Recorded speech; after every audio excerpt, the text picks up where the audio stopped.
COT's base of operations is right here at thecouncilofTime.com. COT has no other outlet or venue. These are other folks who will rebroadcast. Anything COT does is by the main page here at thecouncilofTime.com. It's been some, half the country is in good weather. The other half you can't really speak for. So I hope that you guys that are in the parts that are having nice weather, remember these 2 weeks of nice weather, decent weather for a change. We know they're going to take a turn. Actually, nobody quite knows the absolute forecast, which is going to take place. But we do know some of the drought has disappeared. That's good news. What's so ironic is it takes 1 week for a drought to return. That's the strangest thing anybody could ever say. Unfortunately, that's what the USA has been going through. Tonight, we're going to have a Q&A. We're going to deviate and have a Q&A. I want you guys to be as forthcoming as possible. I'm going to be writing, right? This week coming up, we start 2 ventures. One, the whole story. That's a simplified, detailed version of the Bible from Genesis to Revelation. That's one. The other is a series of midnight hours. All right, so that means you guys have to, you're going to have to keep me awake during the midnight hours by being active. But the midnight hours are designed for a time that we're going into. Actually, a lot of people are facing it. Just in case you have not noticed, you may not be one of those who subscribes to all these weird events that are happening. But there's been an increase in, you could say, strangeness in the world for some time now. It is really reaching a level that's hurting people. Right? There are lots of people being hospitalized for strange things, right, when they encounter these things. We have geo changes that are very difficult to track. They don't make sense, and it'd be a good idea if you guys knew about lots of these different systems and geo problems and the true nature of them. For example, the part of the talk I had last night concerning the earthquake in Russia, I want you guys to see the dynamics of how that takes place, what the problem is, right?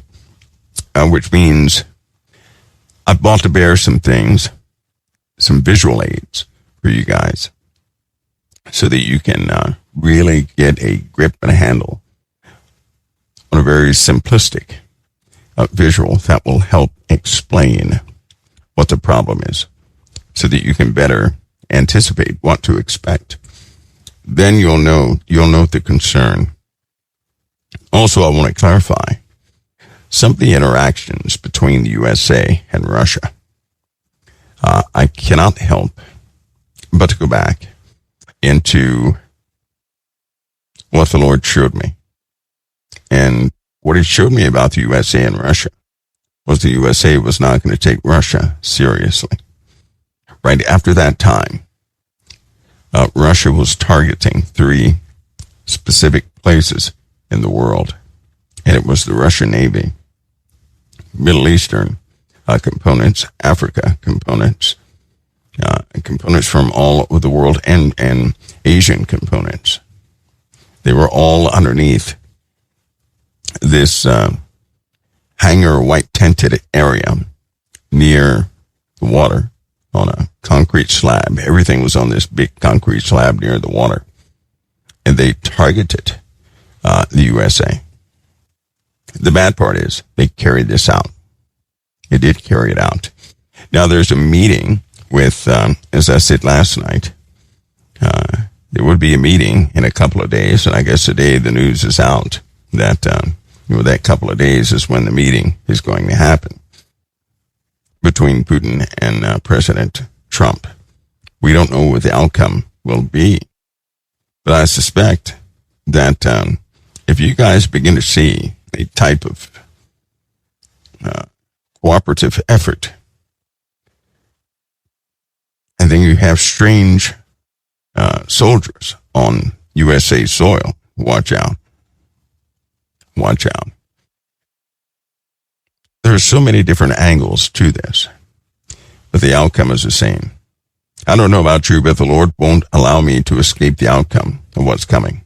Right? And just so you guys have a good idea, I hate war. I do. I hate war. I never get excited about war, about fighting, about contentions. I hate that stuff. I'm not one of those who likes, the shoot 'em up movies. I can't stand those either.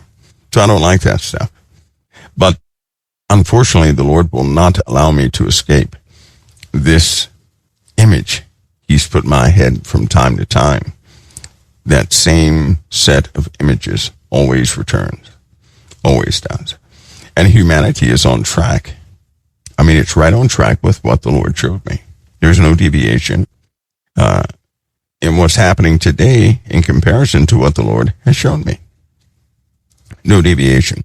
So I need to lay those out for you guys in full because you only have a smidget of that. So I'm going to give you guys all the details. Normally when I tell a dream, I will highlight elements of that dream and give it to everybody. And the reason why I do that, you'd be surprised if the Lord gave you something authentic and you gave it to everybody else, all the intimate details of it. There are a lot of people out there that would take that dream, right? They would then change it, alter it, do whatever they have to do, and then say that you said it, right? So in keeping back some of those details, like dates and people involved, the Lord's very specific. I told you guys before Obama was even thought about. He was in one of those dreams in 1994. Now think about that. Obama, right, was in one of the dreams the Lord showed me. And I wrote that down in 1994. And the name Obama was the craziest name I'd ever heard in my life, right? But that's what the Lord showed me. And then when Clinton was president, the Lord pointed Obama out. And so I just, you can't help but to keep what the Lord gives you. And I went around, I said, that's an ex-president. That new senator right there is an ex-president. They said, not in your lifetime. That's what they said. Not in your lifetime. I said, he will be president. And everybody was, no, that will never happen. But I couldn't escape. And of course I was scoffed. Of course I was. And of course people would come back and say, well, things don't look like that's going to happen. They would do that. But I just sit back because I know what the Lord gives me. And then time proves all things. Time proves all things. All right. There's also in this, with this presidency, there's an interesting fact. You guys somebody is bound to find. They're bound to find it. It is one of the craziest facts you've ever heard in your life. And it has to do with President Trump. And it's a fact. And it is what it is, right? Somebody's going to find that fact. It'll be one of those haphazard searches. They'll find that fact. And they'll say, well, there it is. There it is. There it is. So even in your dreams, I give you a caution on something. If the Lord gives you a dream, never alter any of it. Don't ever do that. Never alter it. Don't try and fix it. Don't try and do any of that. But ask the Lord about the dream. Ask him about that dream, right? And if it stays with you, if it's from the Lord, you're going to have no choice but to face that dream time and time again, right? But don't change any of it. Don't try to make it come true. Don't try to make it, be nothing. Don't do that. Just keep it. That's a pearl for you. And it actually serves as guidance. And when things happen in the world, you're not going to be shocked by it. You're not going to be surprised by it. And, there's Everybody who knows me personally, they know I'm never surprised by what happens in the world. And probably the reason why is the Lord does prepare me for things that happen. I can even tell you why the Lord allows me. He gives me those things. Right? He's not doing it randomly. He's purposed all things. I happen to care about humanity. Right? So I don't take an angle. I'm not on the Democrat side. I'm not on the Republican side. I'm on humanity's side, just in case you have not noticed.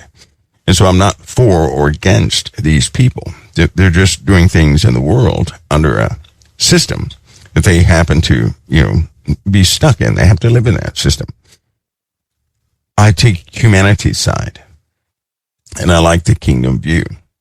Right? And I'm ready to risk or sacrifice what needs to be sacrificed for the sake of people. But I don't take sides when it comes to the chess game of the world. I'm not doing that. I just don't do that. I'm neutral. I stand for the kingdom. I see something. I don't like the way these systems are designed. I can't stand it. And the more I used to learn about these systems, the more I would see a prison. The systems are the prison. Right? The systems. So, because I do that, I'm not afraid to talk to you guys. It's not like I'm qualified to talk to anybody. This is a passion. It's like a burning that starts on the inside. Right? It never stops. There are so many things I want to talk to you guys about, and sometimes the Lord will allow me to talk about it. Sometimes He won't. Sometimes it's the timing is not right. There are often times I have prematurely talked about things here in COT and nobody heard it.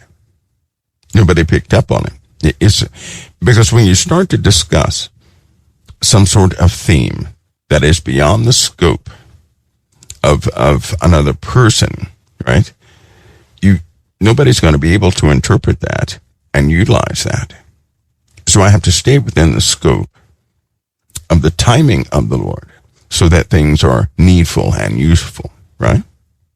So that the body can be edified by it, lifted up, not put down. Because this whole story, and hopefully nobody ever forgets this whole story about life is about you. It's about your birth, you being raised, you being delivered. That's what this is about. It's not about the people who are going to burn, right? It's not about the folks who are loyal to Satan. It's not about the demons. It's not even about the angels. It's about you. It's about your process. And every step in this process is an incredible period of growth that offers knowledge, wisdom. You're talking about eternal wisdom is what you guys are being bestowed upon you. Not useless knowledge. It is useless. It's very useless.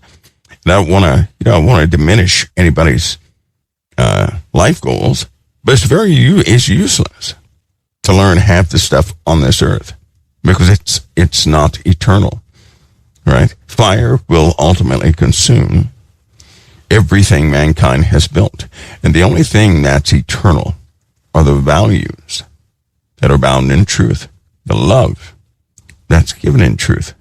Those things discussed of the kingdom that are bound in righteousness. Those are eternal things. Everything else is temporary. And if you start seeing life that way, most of what we do is temporary. It is. Life is going to work itself out. Life will ultimately reach a specific time based upon the Most High, whether we are ready for it or not.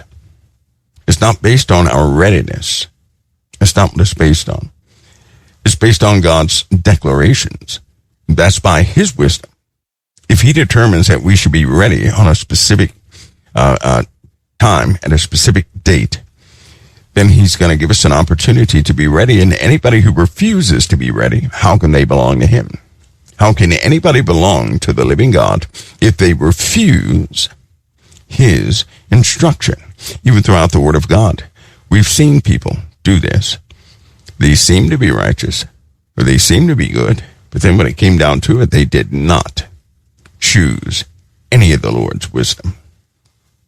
They didn't. Now, does that mean you go through life not learning things about this world? You better, because you have to live in this, you're living in this process. Learn everything that you may better understand humanity. I'm going to say that one more time, because somebody asked me one time, why do you even bother with academia? Because I want to better understand my fellow man. You can't talk to an educated person unless you speak their language. You can't jump on the same level as somebody else unless you have specific qualifications that will put you in proximity to that individual. So the more you learn about these systems and things on the earth, the more people you have a door open to. Does that make sense? So whatever you do, you're still doing it for a noble cause, a righteous cause, right? You are. Plus, some of the things you learn can help people in this this process. We're in this tangible world. We are. So tangible things we ought to master at some level for the sake of somebody else. I know how to do. What do they call it? Master of all trades? No. Jack of all trades, master of none. Right? So you learn how to do lots of things for the sake of lots of people. So you can help just about anybody. Most importantly, so that the door is open between you and everybody else, and you can become useful to everybody else. I love to do things for people. I don't like to do things for me. I find that very difficult to do. It's like a lost cause if I try to do something for myself. So I'm motivated by other people to do things for other people. I live my life that way. You're probably not too dissimilar from that. In some way, form, or fashion, you are living your life for somebody else. You've altered your path to accommodate somebody else's path. When you do that from the heart, that's called sacrifice. If you understand sacrifice, love becomes a very important property, aspect in your life. When you do that. Q&A tonight. But I want you guys to, listen, do you guys really understand there are two types of people in the world? Do you guys understand that? I'm going to open up this conversation. It is part of one of the themes going into probably the end of next week, because we're talking about the whole story, and there's some other side topics we'll talk about. But our main study, we're going to map that out. We're going to have other studies with it, of course, in the midnight hour. But near the end of the week, the subject is going to come out about the two different types of people that live on the earth. Many Christians probably don't really get that. Your time to ask questions. Is it true or not? Is it real or not? And what does the Bible say about it? What did the Lord say about it? And of course, just in case you don't know, the words of Christ are the most important words to me in the Bible. The words of Jesus of Nazareth. They are. But what does the Lord say about it? And he said, do you ever consider that? That there are two types of people. There are people who will never step foot in the kingdom. And there are those who will absolutely be a part of the kingdom. Now, believe it or not, those people will end up being exactly who they are. Somebody says, lost or saved? Not really. Not lost or saved. No. Because think of it this way. A person who is just like you, they're born just like you, they go to school just like you, they're educated just like you, but they're of a different spirit. That person will never step foot in the kingdom because their spirit does not come from the living God. It is not a spirit of the Lord. All things are created by God. But these are not spirits of the Lord, right? They're not. Can you spot them? Yes, you can. A great many cannot. The Lord has shut many eyes concerning it. He even said so in the Word. But they'll never step foot in the kingdom. They do not want to step foot in the kingdom. But you can never tell that in their lives. Some are ministers.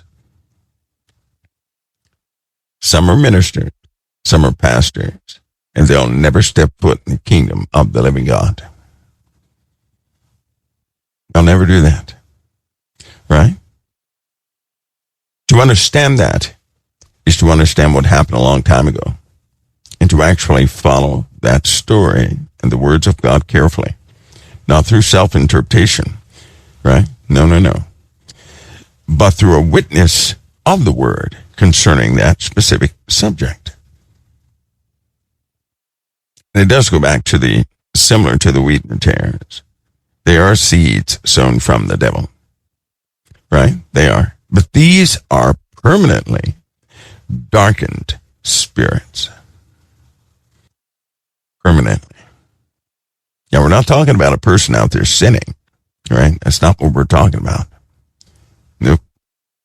Because I was a sinner once. You were a sinner once. We're sinners saved by grace. And if anybody looked upon us back during those times, they could have said, hey, you guys were awful, condemned. These go through the same life you do. But they're spiritually motivated by something you can never imagine. You don't even know their thought patterns. We're going to talk about some of that tonight. It's important. I believe it's important that you know who is who. But you must do one thing, or you'll never know. You'll always get it wrong. You must never have it in your heart to pass judgment on somebody else.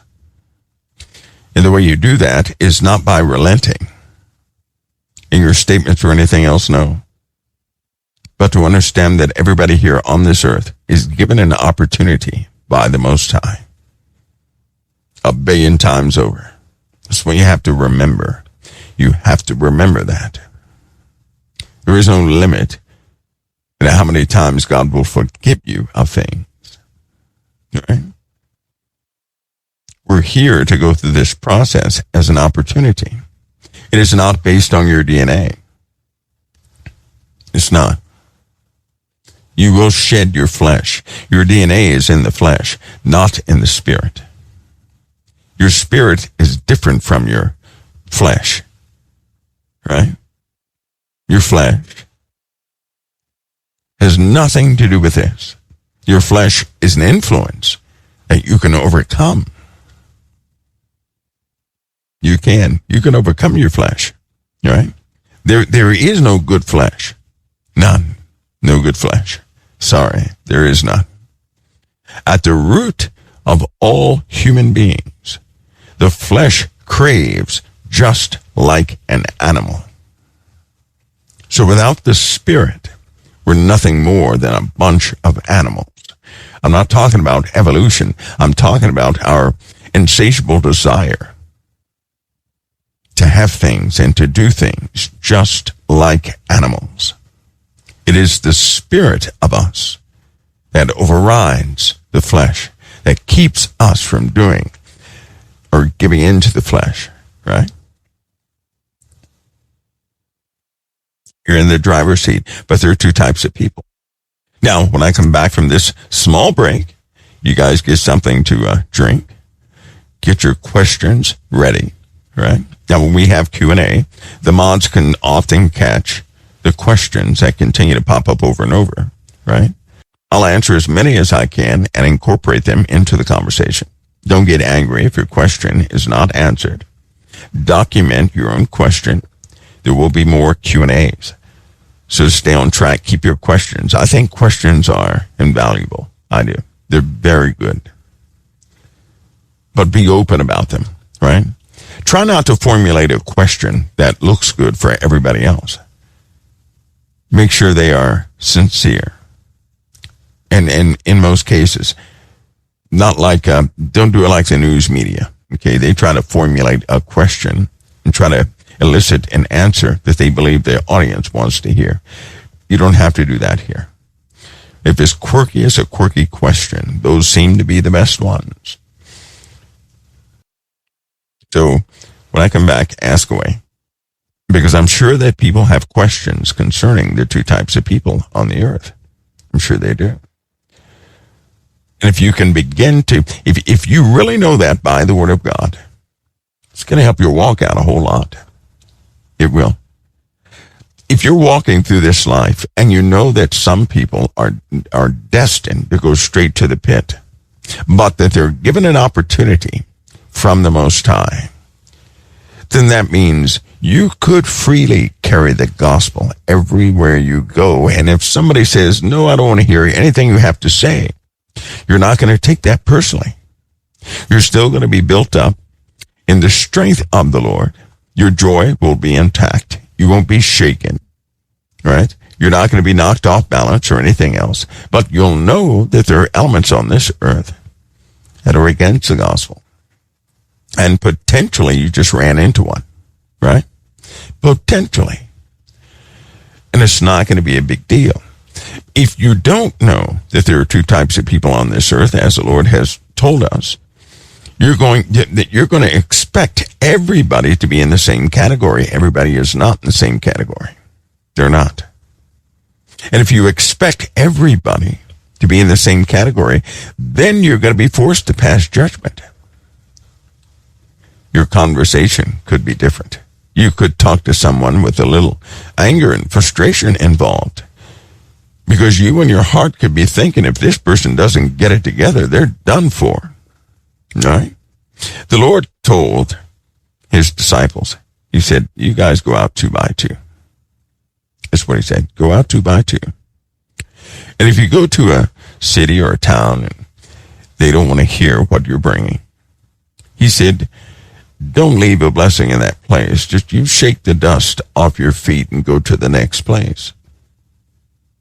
Now, to shake the dust off your feet is a phrase common in the Middle East in certain areas.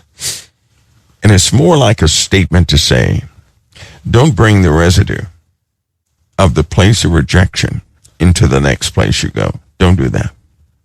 Don't allow yourselves to be tainted by rejection.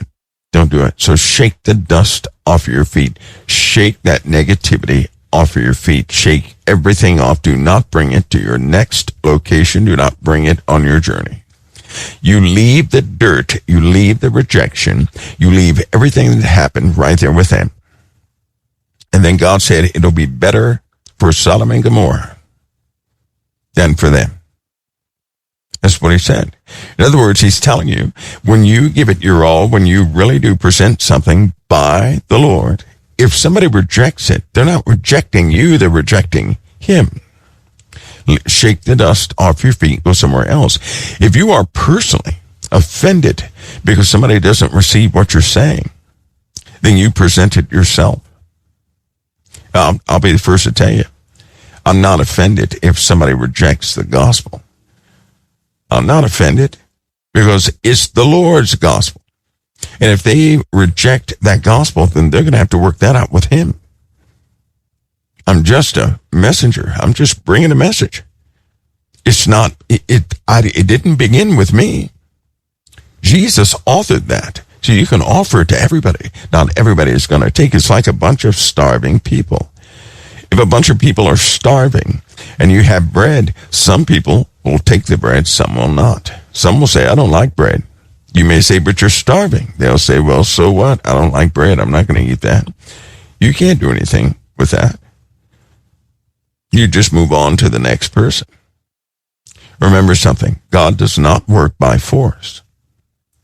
Then when I come back, I'm going to discuss some things in the Old Testament.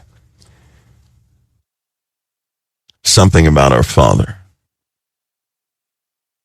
You know how a lot of people, they say, well, why was God so bloodthirsty? God was not bloodthirsty. Why did God say that a sacrifice gave this sweet savor? They don't understand the phrase. So I'm going to talk to you all about that. Do you guys really think a sacrifice smelled sweet to the Lord like good smelling steak? We're going to come back and talk about that, put some things in perspective. There is a certain religion out there. Have you guys ever looked at a religion with Carthy in it? Anybody? Anybody ever look at that?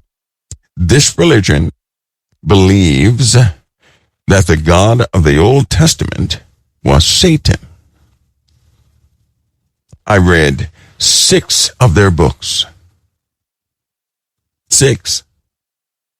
To find out what they were talking about. I read their arguments. All of them. And I'll be the first to tell you I was in disbelief.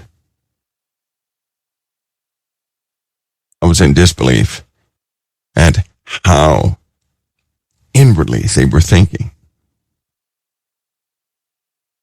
Obviously, it was written by people who have an inability to walk their life by grace. They can only do what they do by force. They believe in force. And so because they believe in force, they read in a very specific way. They do. They didn't reject Jesus. They rejected the God of the Old Testament. They said that the God of the Old Testament had to be Lucifer because he ordered killings because of the sacrifices, right? This is their argument. And they bring up lots of them. That's what they say. That's what they say. And then when it comes to Christ, they say that, well, Christ represented a whole other God, the real God. But in the Old Testament, that was the fake God. And you know, they bring up all these different points. So I read 6 of their books and some of the Gnostic writings that go with it. Their support docs, right? I read that. And I'm absolute 1,000% disagreement with just about everything they said because they missed some very specific points I'm going to talk about tonight. You will face these people. You will face them. And you have to get armed with truth. Now, I'm telling you, listen, I talked to a person who was heavily steeped in this same belief. And after we had our discussion, guess what he did? He said, I never saw that before. I have to reconsider some things. It was as simple as that. I didn't press any further, but I gave him a small consideration. And it changed the tone of what he thought he knew. But I can see, I'm a person like this. I can see why they wrote what they wrote. It's not that they stood against Christ. They thought that the Old Testament was too forceful. They said, how can this be a loving God when so much death is being ordered? How can this be a loving God who demands so many sacrifices? I see the argument. I do. All of us have that ability to put ourselves in somebody else's shoes. All of us do. I don't stay there, of course. I do that to understand their perspective. I don't look upon somebody else's perspective, shallow. I don't do that. I go in depth. I'll put myself in their position. Then I begin to see as they see. As I see as they see, I can see their sentiment. That was proven when I talked to the guy and he agreed with me about all the points I was talking about. I said, yes, see, you understand. But then I gave him the real points. Out of the Bible right there, black and white. He had never considered any of them. Any of them he didn't consider. And when he saw them and when he reread them, he had no choice but to start seeing something else. I didn't force anything, and now this guy is not in that belief system anymore. He's not. Not because of me. Because I was willing to hear him. Because I was willing to really hear him. Not fight him, but hear him, to understand him. You know what the Bible says? God encourages us to see it from somebody else's perspective first. That's called to have understanding first. God will prepare you for that. He will keep you while you understand somebody else's perspective. You're not there to fight anything out. You're there to offer something. You're there for the purpose of truth, not to prove everybody else wrong, but to simply offer truth. If you offer truth, that truth is going to fight for itself. Do you know that? Truth does not need you to fight for it. Truth will fight for itself. You just simply need to sow that seed. And when you sow that seed, it is sown. You can walk away from that seed, and that seed is going to be on the direction of our Father. He put us here to sow those seeds, sometimes to water those seeds, but it is God that gives the increase. He determines when the elements of water and soil and everything else works that that seed may germinate and that things may grow. He determines that time. We do not. Why it says in the Bible, one man can sow a seed, another man can come along and water a seed, but it is God that gives the increase. It is God that gives the increase. It's very simple. You're not promised to see your seeds grow. You're not promised to see what you're watering grows. Not like a garden that we have, right? We do things by faith, and the Lord takes over. But we're here to sow those seeds of truth. Of truth. So you can't use manipulation with anybody like that. Not with an atheist, not with these Gnostic individuals, not with anybody like that. No. You simply use truth. All truth. You never force any seed in the ground. If they accept it, then the seed is planted. If they will not hear you, you can't sow a seed. And any seed you attempt to plant is going to be ineffective if you force your opinion upon anybody else. God never uses force. He never does. Never. I'll be back. We'll talk about that. Just a few minutes. And those two different types of people in the earth. I'll be right back in just a few minutes right here at COT.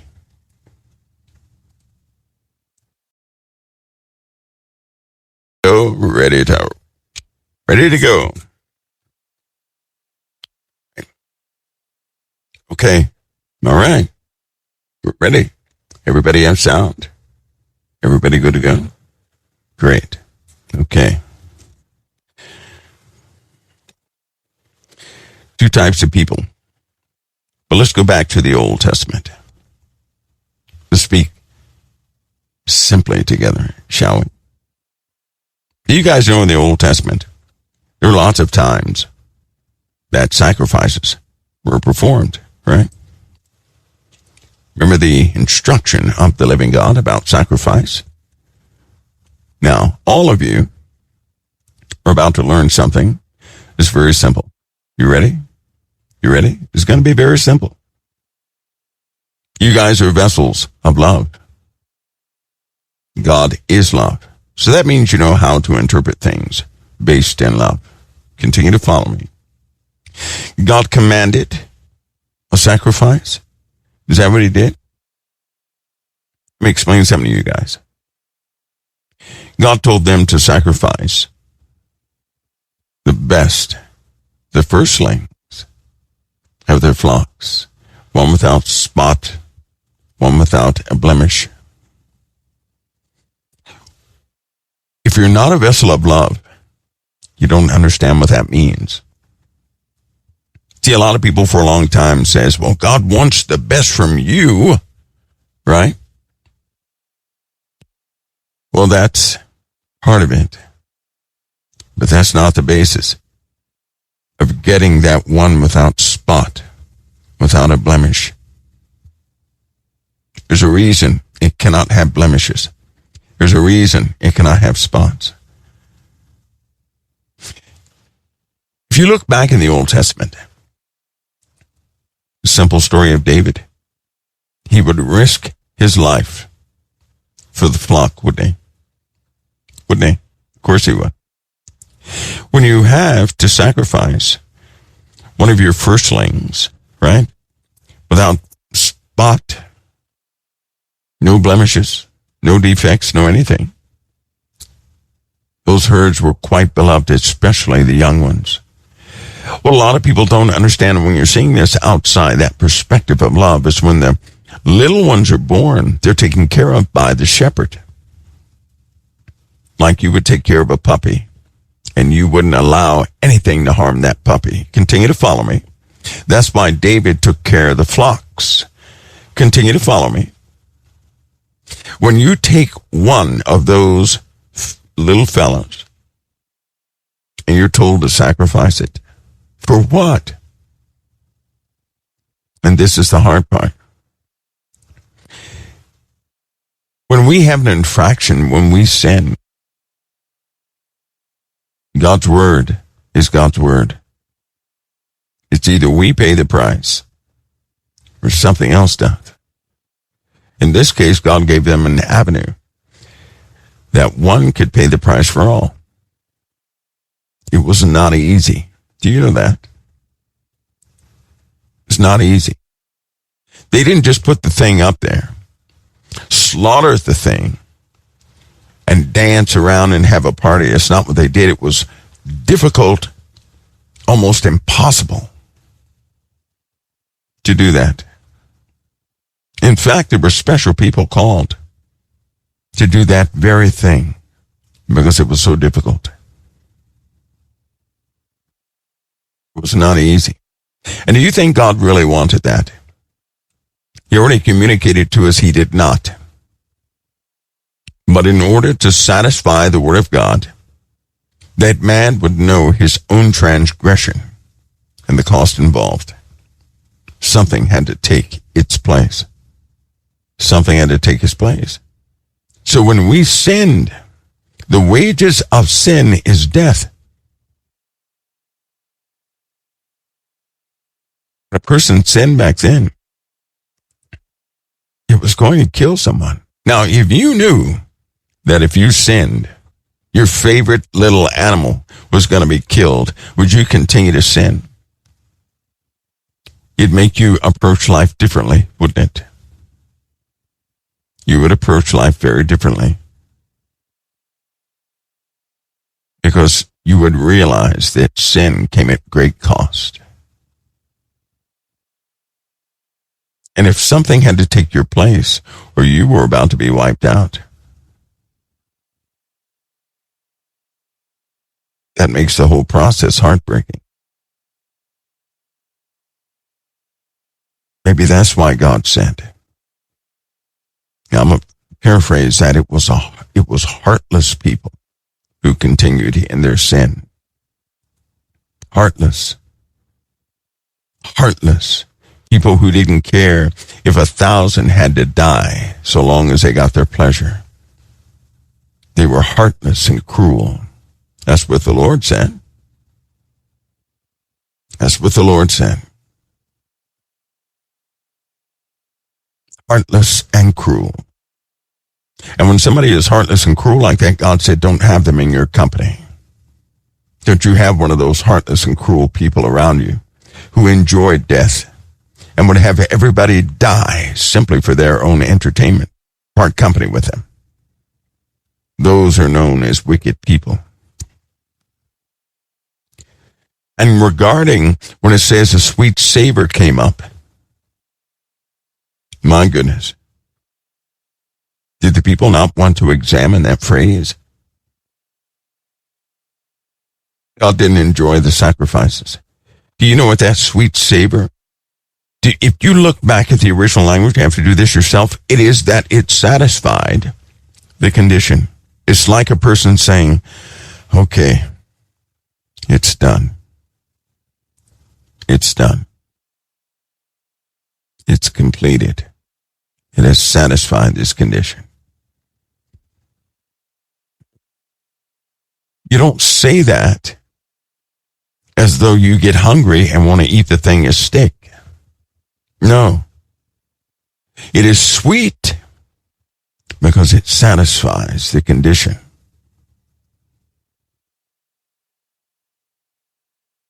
We already know that was a burden of our Father. Sacrifice was a burden of our Father. Lord have mercy. Now, how much of these things are not even discussed? Now, hear me on this. Only those who are born in love can understand what I'm saying. If you operate by force, you cannot understand what I'm saying. God doesn't do anything by force. All things are by love. He does not want, nor did he didn't take pleasure in those things. That was written. He did not take pleasure in the demise of anyone. He's merciful. And regarding when he said to go wipe out this army and this people and that people, do you know what those people were? See, sometimes people talk about the giants and they talk about the Nephilim and they talk about the fallen angels, but they never examine the type of person that would even mate with a fallen angel. They never talked about what that person's mind was. Who was that person actually? Those are not holy people. That's why they became sirens. These were evil people, twisted people. Angels didn't sneak up on anybody holy and defile them that way. No. The women desired these things. And they put that desire above everything. When the children were born, these abominations, they had no placement anywhere. When their flesh died, their spirit roamed the earth.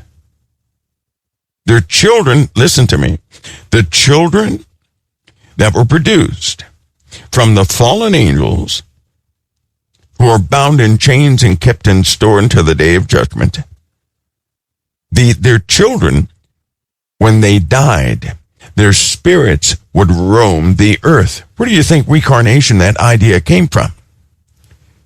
It came from the Nephilim. It came from the children of the fallen angels. So when they would die, their spirits would roam the earth. And when you have these tribes who have protected their bloodlines, they accommodate more spirits of the Nephilim. That process continues until this very day. These were third, fourth, and fifth generation Anakim, Nephilim. These were giants. Remember, Joshua said they're giants. They're giants. They were something you don't want to see. These were not normal people. They were abominations. They would consume people, other tribes, as well as animals. They were truly evil. Joshua was told to destroy them all.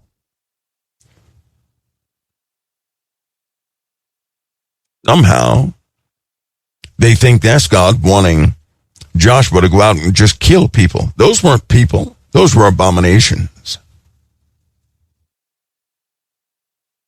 That's what they were. Abominations that were all over the place.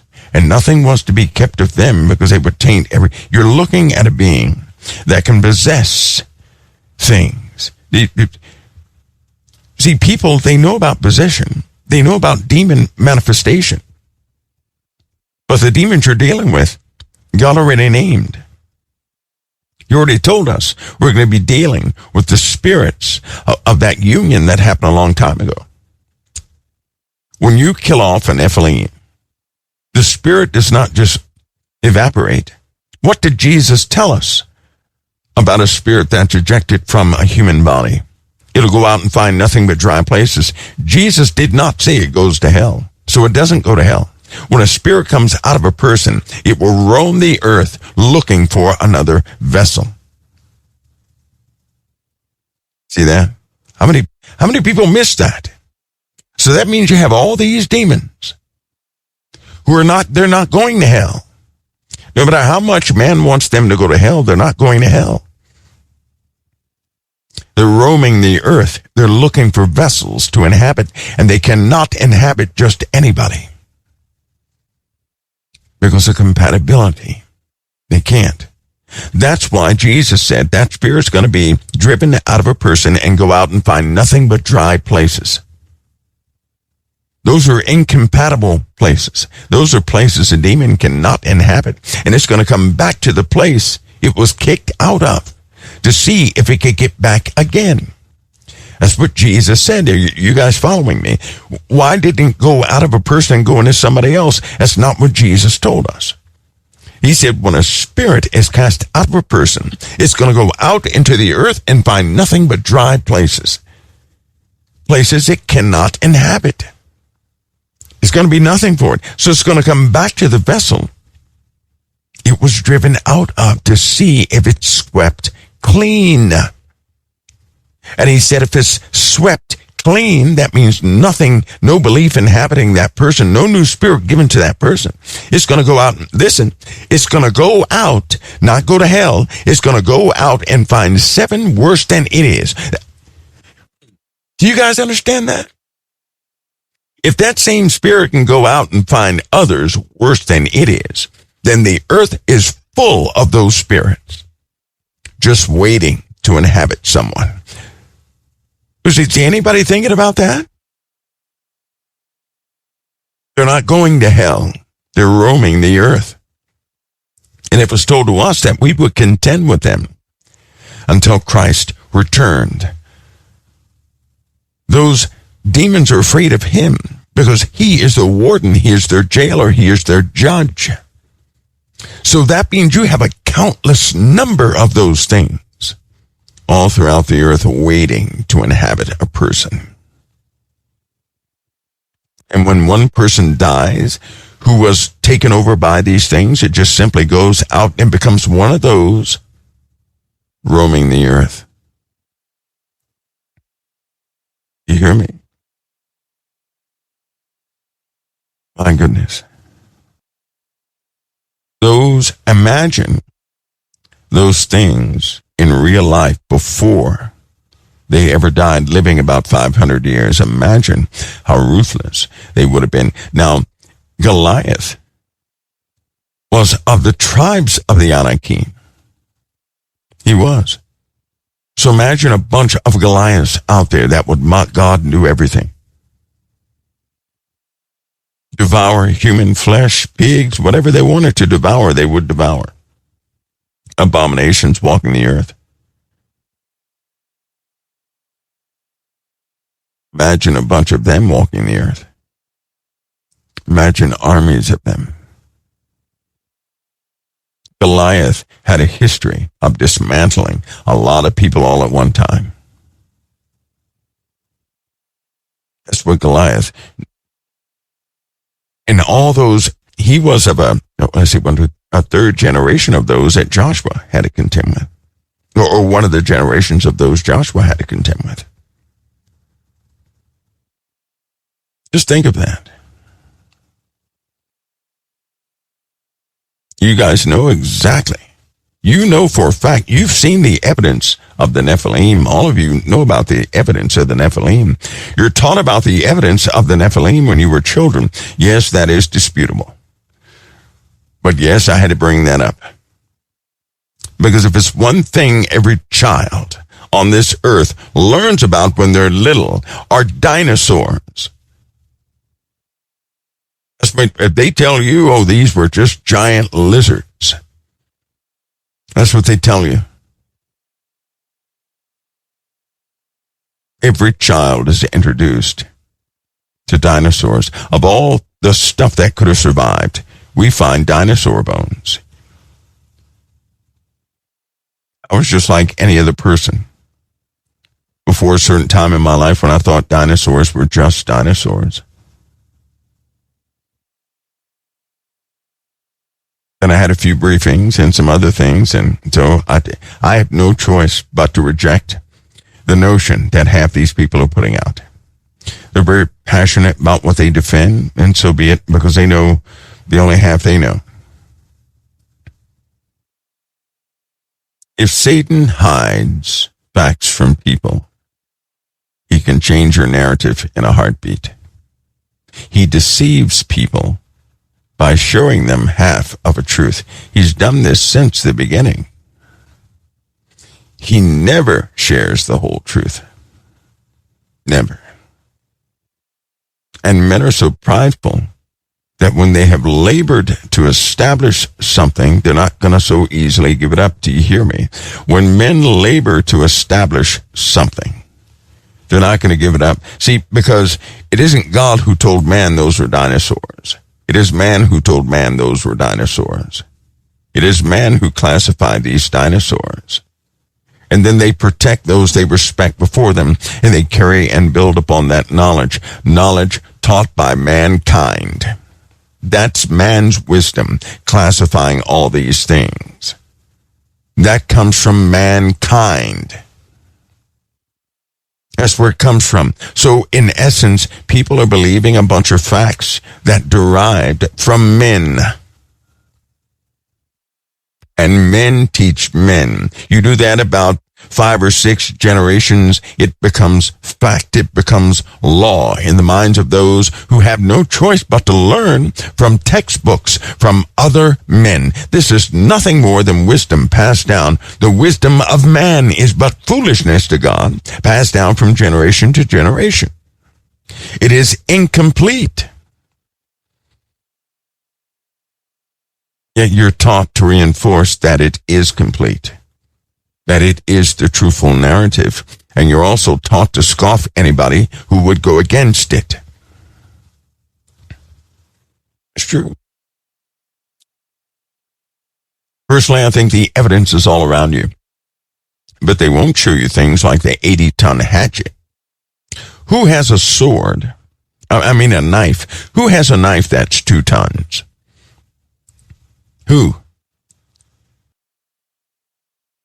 They know very well what they cataloged with satellites.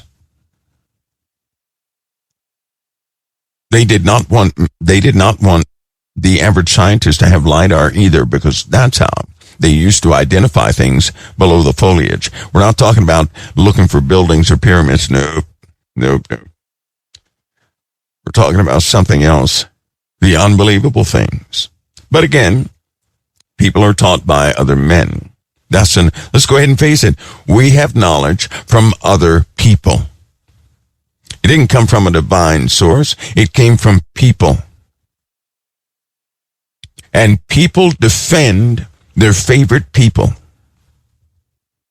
You ever have somebody quote an author's book and say, oh, so-and-so said this. Okay, but what did God say? We know so-and-so said it. So what? What did God say? That becomes offensive to people, doesn't it? And it's not that everything that people have all the knowledge they accumulated is a lie.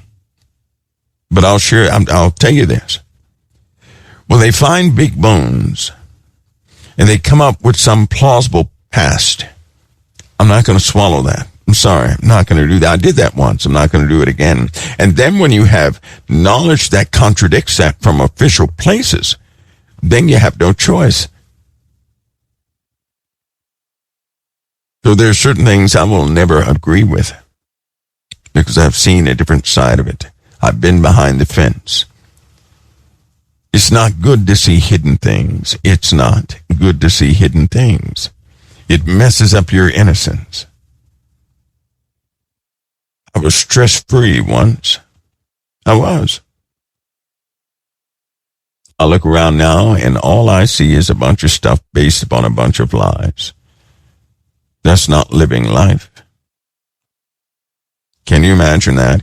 Can you imagine learning the truth about many things you look around and see, and yet you see the populace operating under the guise of a lie? built upon a lie, built upon a lie. If in the foundation a lie does exist, then everything else is based on top of a lie. So everything else is almost useless because the root of it is a lie. That's how Satan operates. It's kind of like Jesus. Jesus never sent a demon to hell. Never.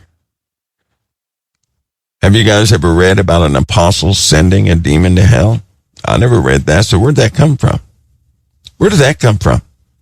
And why is it not working? And why are people convinced that demons can somehow walk in and out of hell at their own will? What knowledge is that? Because if you hear somebody say, go back to the pits of hell, then that means that demon escaped. And if it escaped, then God's work is flawed. And if God's work is flawed, then what are we doing? I don't subscribe to any of that. Most people are through scare tactics. You're pushed in a corner. It's like voodoo. It's like somebody walking underneath a ladder. It's like crossing the path of a black cat. We got to be careful of our foundations, don't we? We got to make sure that our foundations do not incorporate the fantasies of mankind and man's invented witchcraft, but that our foundations are pure, based on the Word of God. All of us have to be careful of that. You guys have to remind me, and so I'm reminding you. All of us have to watch each other's back, so to speak, in that respect. Because if not, we'll fall right back. You know what the Word says? That in the last days, men will no longer endure sound doctrine. Now, if I were just to stop right there, that's enough. What do you mean? That means to no longer endure it is to no longer keep it. That means they're not going to continue to believe sound doctrine. The Bible also says they're going to turn back to fables. They're going to believe man's lies. They're much more interesting. It's far more interesting to believe the story of, a demon inching out of hell coming onto the surface of the earth. That makes for a better movie or story. Then to find out a bunch of them have been roaming the earth since the time of their daddies, since the time of the great flood, right? Because then you say, well, wait a minute. If all of them have been roaming the earth and everybody's not taken over, then they don't have all the power that people think they do. That's right. Oh, and then they haven't gotten to me, which means I must be protected for some reason. That's right. That's absolutely right. That means grace is real. That means mercy is real. That means the hand of God is real. And the scare tactics don't work. But if you believe they go from hell, then somebody can control you. If you believe they somehow can come out of hell to come target you, then somebody can control you through fear. God didn't give us the spirit of fear, so he'll do nothing through the guise of fear. Everything our Father does is by love, through the ways of freedom. Everything he does nothing by fear. It is man who invents these ways of fear from man's master, Satan himself. Because it's scary to think. I know people have said this to themselves. I've heard them say it. Well, what if that thing comes over and messes up my family? Oh no, I'm going to listen to so-and-so, and so-and-so says, never put your toothbrush in the toothbrush holder past 11:30 p.m. or one of those things are going to come into the front door. It sounds silly, but that's how people operate. Through fear, they adjust their lives, and then they begin to live by fear, and then everything they do and everything they have positioned, they have done so by fear, not by truth. not by the word of God, but by fear. They will do or not do based on fear. Just give that thought. All you have to do, people, please, if you can hear me, by fear, you're taught to live your life. If you can understand that, then understand this. Your Father did not give you the spirit of fear. You are not to live your life that way. Look at your life and see and begin to discover how many things that you do that are initialized by fear.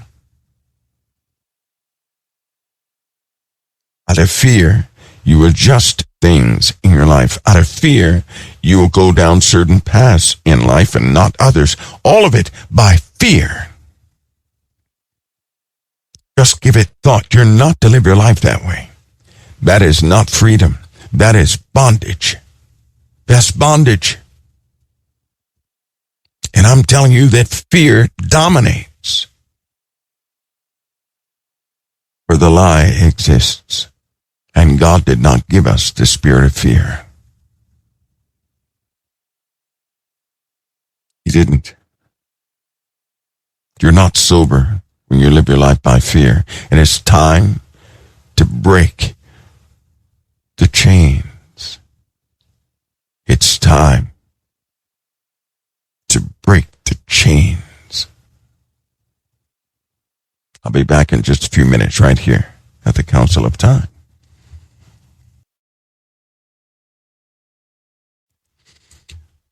I'm confident somebody has a question. Oh, I'm gonna provoke a question. Is that okay, everybody? I'm gonna provoke one. Since we're talking about fear briefly, with the spirit of fear. So, Mike, does that mean that a person no longer has fear of consequences in society? Right? Because people don't rob banks because of the fear of consequences, right? Fair question, correct? Isn't that correct, guys? Isn't that correct? Isn't that what a person would say? They say, well, you have to have fear in society. Fear of consequences. It keeps the young in line. It keeps criminals in line, right? Potential criminals. It's the reason we did not do some of the bad stuff we did. That's how you begin. When all you know are man's ways. That's how you begin. That is not how you continue. It's not how you continue. Why not? A person will live their life with the addition of those that fear of consequence. They'll live their life like that in the beginning. But when they grow, they no longer avoid things because of consequences. But they walk by truth no matter the consequences. And that's why the apostles were locked up. Do you see that? Do you see it? That's exactly why the apostles were locked up. You begin that way, but as you grow, you begin to walk by truth. You're not living your life to avoid consequences. You're walking in truth no matter what the consequences are. Do you see that? That's why the apostles were killed, locked up. All sorts of things happened. People to this day are killed for the word of God. They're not walking by fear of consequence. It's not what they're doing. Now, somebody had a question, right? Somebody's been doing they were trying to dig. They were doing, so where's that question at in Judges? I'm not going to skip that. Somebody said, let me go back. Where's it at? Somebody said Judges 11, 29, and 39. Let's go find it. And the question was, the person said, Mike, why did God allow sacrifice in Judges 11? Let's go find out. And we have the premise. Hopefully you caught the first half. right? And I'll say it again. If you're a vessel of love, you can hear what I'm saying. But if you're not a vessel of love, you'll never get it, no matter how hard you try. Judges 11:29. Then the Spirit of the Lord came upon Japheth, and he passed over Gilead and Manasseh, and passed over Mespeth and Gilead, and Meziph of Gilead he passed over until the children of Ammon. And Japheth vowed unto the Lord and said, if thou shalt without fail deliver the children of Ammon into mine hands. Wait a minute, that was 29. Did this person say 29?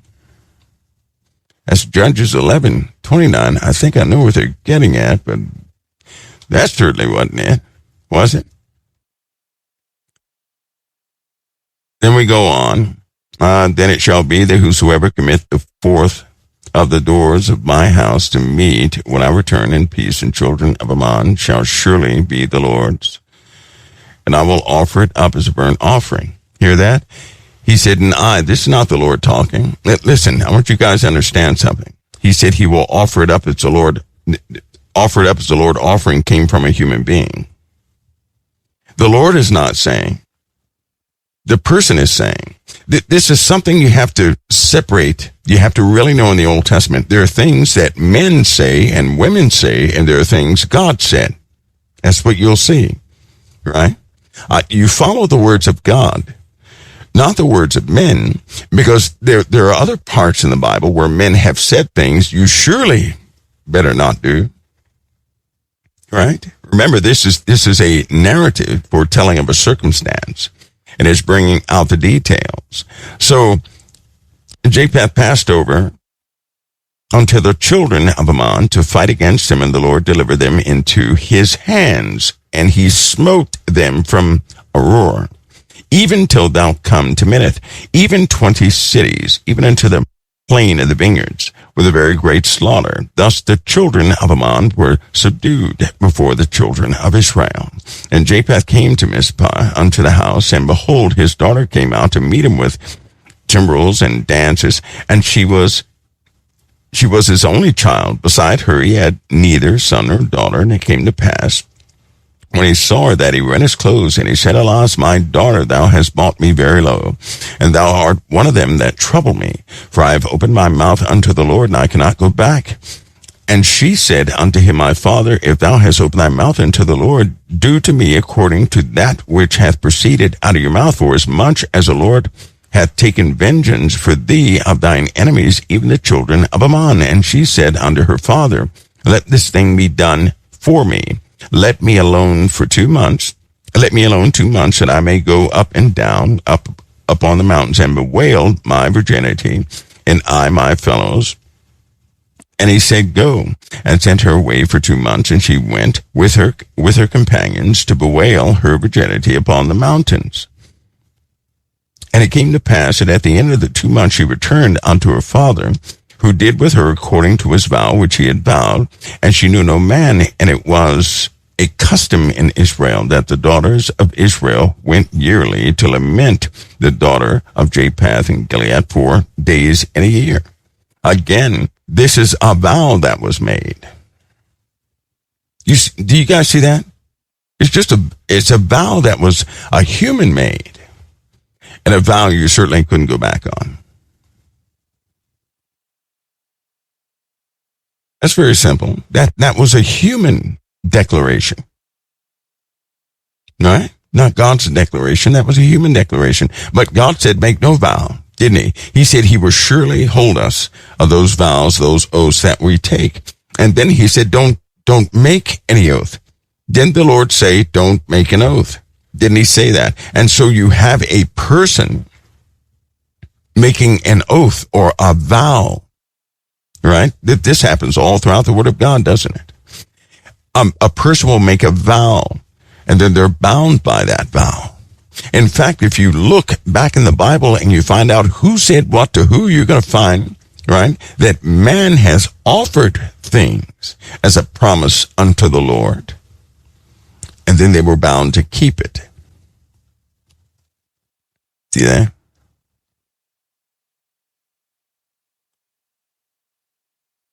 At any rate, There's some other instances that are a whole lot better than that one, which give you a clear insight into the rejection. That's why God said, I do not accept your burnt offerings. That's what the Lord said. Let me tell you why the Lord said he didn't accept their burnt offerings. Have you guys ever read Malachi? Have you guys ever read Malachi? All right. Have you really looked into Malachi? Have you really looked into Haggai? God said he didn't accept that from them. He didn't accept their offerings. He didn't accept that. But why? Why didn't he accept it? Why didn't he? I'll tell you why. They started to do things as some sort of a pattern. When they would sacrifice, they did it to satisfy the condition. And the entire meaning of the sacrifice was lost. They became heartless in their sacrifices. They became cruel in their sacrifices. And God said, I'm not accepting anything from you all. Why do you think they were blind and they could not see Christ? Jesus said they were spiritually dead. They got so used to following the rules, they did it without a heart. They said, because it's written, it is required. And they did it in a heartless fashion. Jesus made that clear. God made that clear. He said, you are presenting me as cruel and all these different things, and I am to be known as a merciful God. He said they were misrepresenting him. God does nothing by force.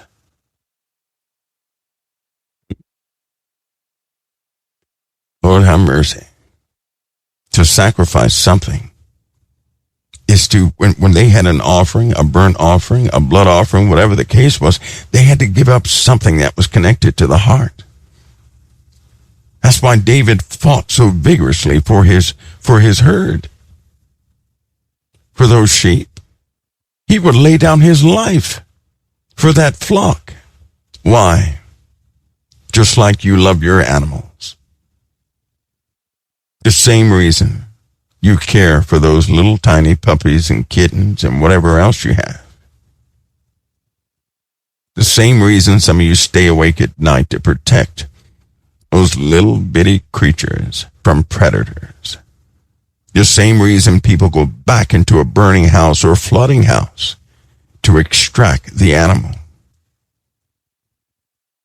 And then those people with that same heart, those were the types of people who loved their animals, who would make those sacrifices in pain. That's giving up everything for sin. That's a big price to pay for sin. It was not done in some heartless, useless fashion. That would accomplish nothing. But then that's precisely what they started doing. They did it as a ritual, and that's why they agreed and began to do that practice of Moloch and Baal. Because God said he didn't instruct them to go burn their children, yet that's what they were doing. They became heartless. Like some people go to church on Sunday because it's a routine, and they force everybody in the house to go whether they want to or not. Right? But then you have some people who encourage the truth of going to church. And then with great joy, the family goes to church. With great joy. It may sound new to some of you, but I'm one of those who would encourage the children with the truth to what church really was. And they became enthusiastic. So enthusiastic, they would remind you Friday and Saturday that church was coming. How about that? Not forcing them to go, but speaking truth to them. Now, we have all that. We have all that. Having said all that, that's just a little piece of what we're going to go deeper into. next week, okay? Because we need scripture, right? And there are tons of scripture. We need scripture to go through each element of this so that people can finally see it. Because I'll say it again, there is a religion out there that thinks that the God of the Old Testament is Lucifer. And they're the ones that think God enjoyed the sacrifices. They're the ones who believe that God was bloodthirsty, this, that, and the other. They are the ones who believe that. Okay? Who or what is coming, you'll see it. You'll know it when it comes in December. You'll know it. You already know it now. You just have not identified it. Mike, can you talk about the 12 tribes and how they might be spiritual archetypes? And if there's a lost tribe, well, that's a different conversation. Today we're talking about the two types of people. But I needed to make a point of this belief system, this Gnostic belief system, that somehow the God of the Old Testament was bloodthirsty and was cruel and violent and all these different things that so many are starting to believe. Okay? Christians are beginning to believe this, and don't think it's something slight, because you have the majority of Christians who believe a lot of what's in that religion. You have a lot. I mean, when I say a lot, I mean a lot. I mean a whole lot. Okay, a whole lot. A bunch. And we all know these are the days when people fall away. Somebody said, you said recognize humanity. What do you mean by that? How do you recognize humanity? By love. That's how you recognize humanity. You don't look at another person, right, in any other way than with eyes of love. You have to see humanity as God sees humanity. How does God see us? He looked upon us with eyes and a heart of love, didn't he? His judgment is coming, reserved for a specific time. But he commanded his love towards us. For God so loved the world. If we are his children, shouldn't we be like the Father too? The Father looked upon humanity with the eyes of love. Jesus looked upon humanity with the eyes of love. If we are in fact his children, are not the children like the parent? Yes. Recognize humanity is to look upon them with the eyes of love, not to see them as assets. Not to see them as, I used to hear people, before they invited another family member in the house, they would have a discussion, and that discussion would include, well, I don't want that person here. They can't do anything for me. Really? So you would only invite somebody in your home if they would benefit you? That's not seeing humanity. That's not it. All right. How about inviting somebody in the home so you can do something for them? Who's willing to take on the burden of love itself? It's a good burden. It's a heaviness that's enjoyable to experience. But it requires sacrifice. And as we continue to go on in this world, less and less people are willing to sacrifice for others. As the Bible says, the love of many is waxing colder and colder because iniquity abounds. Less and less people operate by love. That's why in the New Testament, near the end, there's only a remnant talked about. Not the whole, but a remnant. A remnant. Now, you guys know the story about the wheat and the tares, right? You already know that. You already know that. So let me clarify something. So you have the book of Jude, which is a very important section. It's a very important statement in there that I believe is that same statement is found 322, it's either 22 or 28 places. 328 places, I'm going to say, in the Bible, of a theme of people who are here on this earth that will never step foot in the kingdom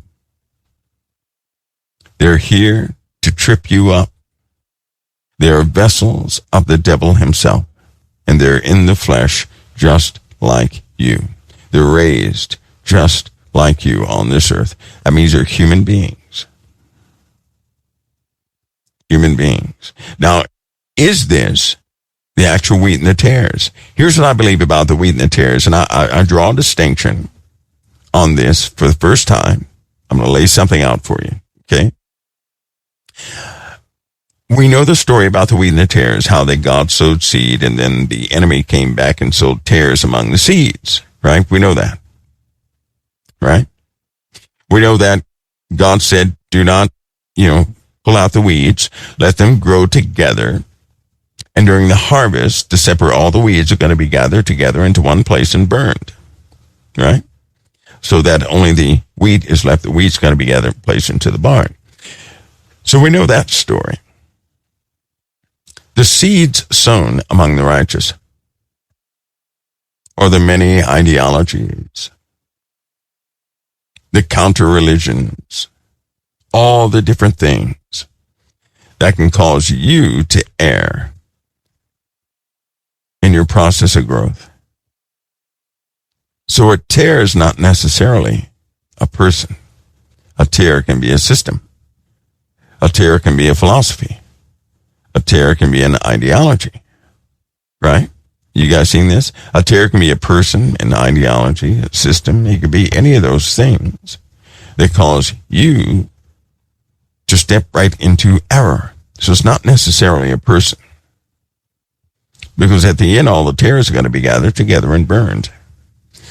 And indeed, the beast and all those who dwell in the beast system, that whole thing is going to be cast into darkness. And then all those people who were subservient to the beast will be cast into the lake of fire. Right? So that's what I believe about the tares. The tares it is all the seeds sown by Satan.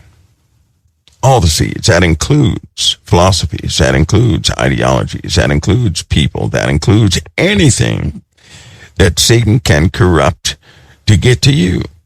That's what I believe those seeds are. Now, the two different types of people in this earth, I believe that's a total different thing. Because you're looking at a person who they don't want redemption. They never had an inheritance of the kingdom of God. And the book of Jude shines a light on them. That they are among you in your places of worship. They are among you. That's where they're found. They're found in places just like this. Wherever Christians are, they're going to be found. And in the book of Jude, it says they are before of old ordained to be ungodly men. Before of old means the beginning. From the beginning, they are ordained, destined to become ungodly men. As a person who has no promise of redemption. Somebody says, Brother Michael, could they be family? Yes, they could. Yes, they absolutely, a lot of them are. Just because a person gives birth to a child, they don't dictate what that child is. God does that. He has his reasons for everything he does, but listen to me. There are lots of children born outside of God's way of having a child. Isn't that right? Isn't that right? So it is with society today, it is truly God's grace and mercy that a child would be born and truly be blessed. I'm going to make something very simple. Now, the world can say it's nothing, but your Father says it's everything. There are children born out of wedlock. There's no devotion between the two people. There's no joining in the eyes of the Lord, a real joining. People are joining on the surface, and they're using paperwork to prove it for the sake of advantage. That's not God joining two people together. That's two people signing a contract for the sake of mutual lust. Because what God has joined together, no man can put asunder. Nothing has power to separate. But if anybody joins themselves together by way of lust and all these other reasons, God, you think God played a role in that? No, I don't think so. And then you have children born,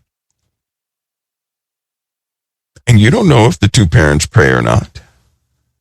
So it is by God's grace and God's mercy that all believers are who they are. But just think of how curses can enter in. So you got to think of how curses can enter in based on the Word of God. Wickedness can beget wickedness. Now we can say it's slight all day. Nobody, because most people in this day and age, a lot of people are not married. The institution of marriage has been utterly almost done away with. People don't see it necessary. It's not a mandate in the lands that people live in either. It's just not a mandate. So anything can be born in a lustful moment. When two people are together, but they're joined in the eyes of the Lord, right? That is sanctioned by the Lord. It is blessed. When a child comes forth, that is a blessing. But if you get two people outside, when they're out of wedlock, anything can potentially come through those acts of disobedience and that act of sin by way of lust. Let's go ahead and face it. Let's face the truth. Many of these relationships, people get together based on lust. It's not based on love. It's based on lust. Truth be told. Truth be told. So you have a lot of kids born that way. That's why this world needs prayer, prayer, prayer. Because everything is being kept by God's grace and mercy. But we already know that. But just think of the potential. Because somebody asked, could one of these people be family? Yes, they absolutely could. But I'll give you this piece of consolation. This is why you have the elite who reserve their own bloodlines. And let me tell you the story behind that. The true elite families, right? They have been collecting DNA. They have been working with doctors and everything else from the beginning to preserve their family names. Why? To keep their bloodline adaptive to the spirits that will inhabit them. This is what you may not know. They have a desire for those spirits to inhabit their children. And let me tell you why. Suppose you knew one of these people who were quite smart. They knew all about the systems. They knew how these systems function, how they operate, and they're favored and they're rich. You don't want to lose that through just anybody. Right? So you want to perpetuate your own existence, and you want your family to stay within the confines of your beliefs. So if you come from one of these bloodlines, you're going to make sure that bloodline stays within the family, thus ensuring the same spirits in operation that built all of that in the first place will continue on. Right? So then you have these wicked people who have gained the whole world and truly lost their soul. Right? They purposely have kids in sin. That's why you have a lot of them that will have a child from their sister. They'll have a child from their own mother, something like that, to produce a child adapted for one of these spirits, so that the spirit can always inhabit the child. They even have ceremonies of duality. It's where a person is raised up to operate with a demon in them, so they can harness or allow that demon to come forward to do the important things. Some of the concerts that people watch, they're watching a demon entertain them, and then when the concert is over, the person is restored. But what was entertaining the people was a demon doing unbelievable things. Some of the smart people that are in this world, when they're doing specific things, a demon is taking over. And the demon's at work. Why do you think some of these people that do things that are famous in the world, and they have done these incredible things.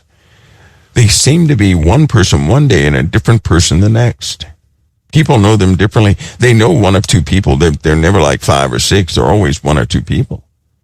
And they'll always tell you, the people that work for these people like that, they'll say, well, you must have met the calm so-and-so, not the work so-and-so, because the work so-and-so would never say that. Now, they're talking about the same person. So it'd be like somebody saying, well, the talking Mike would never say that. But the calm Mike would always says that. It is just like that. It becomes normal to these people. Normal. And you'll often hear phrases like, well, when they're performing, they're going to be that way because that's who they are. But after the performance, then the other one comes forward and everything's normal again. You hear them talk like that every single day, like it's no big deal. Skull and bones. Those initiates, do you know what they're doing? They prepare themselves. These are outsiders. Listen, these are outsiders who join an organization. They go through a bunch of rituals to prove their worthiness. They're proving themselves that they're going to stay loyal to certain families should they ever be inhabited by one of those family demons. They don't want someone to get a demonic entity in them and then that person run off and do their own thing. So they have these rituals that they go through where a person will literally bind themselves to that specific family, and they're bound by blood and they're bound by death, so they'll never leave it. And then they go forward with the other rituals that promises them cohabitation with the spirit. That's how that works. That's what you're saying operate in the world. See, me, I don't trust what they say on television. I do not trust their statements or anything else, because behind the scenes, you hardly know what's happening. The average person does not know what's happening. But I can tell you this. I can tell you this with absolute certainty. You only go so far by yourself. These other families, they govern everything above a certain level, and you're not going up any further until you become either friends of the family, until you bear that family's name, until you have the mark of that family. You're not going to go up another step. Now, having said that, I'll tell you something else. When people start talking about the mark of the beast, there are so many who have already been marked. The only way to go up on the financial ladder to a certain degree in this world is to take an oath with them, a blood oath with them. So when a person is talking to you, say you met one of these people, they could talk to you. And they could tell you, no, I'm innocent of all that stuff. And indeed, they'd be telling the truth. But when the demon takes over and it starts doing other things, that demon said, I invented the whole thing. That's how they operate. That's how they operate. So I'm not fooled by any of that. People always find out the hard way. They do. And the folks who double-cross them, they don't last long. They just don't last long. They don't last long. There have been a couple who have weaved in and out. They don't last long. See, can any of those people be saved? Yes, they can. But listen to me. When a person has gone up on that ladder, and they have the other folks' money, do you really think they're going to allow that person to continue to keep their status and everything else? No. But if a person is saved, they can't be touched. Listen to me, they'll work very hard to corrupt that person. They're going to work very hard to corrupt that person. Their only desire at that point is to humiliate and to kill that person. That's what they want. That's what they'll do. To be redeemed is to escape them. To escape them is to have them follow you for the rest of your life, waiting for you to either give up, to go back into any sinful moment, to start not believing, and that person's end condition will be far worse than anything they have ever experienced. Lot's wife, she turned back, turned into a pillar of salt. That's exactly what happens. In other words, once you escape darkness, darkness will pursue you for the rest of your life. And if you ever give up, if you ever give in, if you ever get so tired you quit, darkness is going to shred you to pieces. That's what it's waiting for. That's why I encourage people to continue to fight the good fight of faith. Don't give in to that statement that you're tired. Anybody who works is going to get tired, but you stand up with whatever you have left. And with all of what you are, you go forward in the name of the Lord and in truth, accepting no lie. Go forward in the Lord's truth. Build yourselves up in God's truth. You build yourselves up, but never turn around. Take note that darkness will never embrace you again, and things will never be easy again. Your end condition, if you turn around, is going to be far worse than anything you ever thought was imaginable. The Lord gave the exact same warning. So if you're a sinner saved by grace, you will never be embraced by darkness.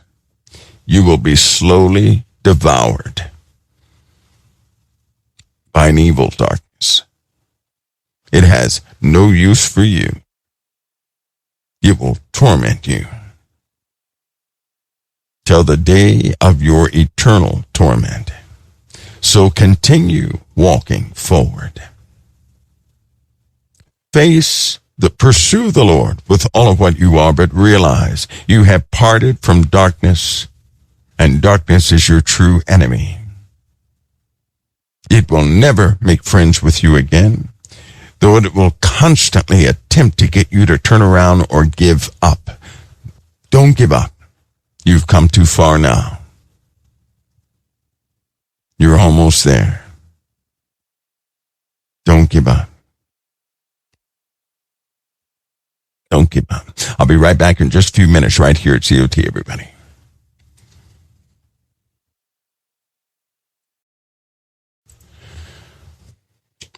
All right, guys. Now, I'm still going, by the way. I know what time it is, too. I know.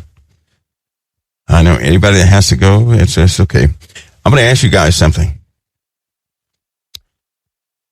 How many of you, that's going to seem like a simple question, but how many people want to be pleasing unto the Lord? How many want to be pleasing? I'd say all of you would like to be pleasing, right? I'd say all of you. All of you. Are you guys, is Mixler out? It is, isn't it? Hold on. Let me fix. Let me fix. Let me see. There we go. It, boy, is struggling. Mixler is struggling. Come on, don't struggle so much. You are off the air thing, it says.